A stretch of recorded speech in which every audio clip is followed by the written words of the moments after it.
Hi everyone, today we will talk about how to fix or how to solve Twitter verification code not received problem solved.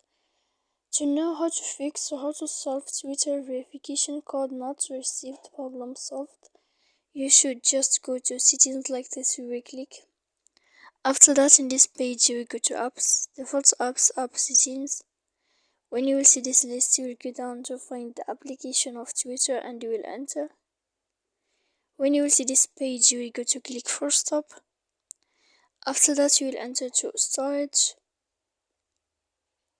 When you will see this list, you will click here. This page, you will click clear cache. Then you will go to click clear data. And after all that, you can turn off your Wi-Fi. So please don't forget to support us by like and subscribe. See you next time in another video. And thank you for watching.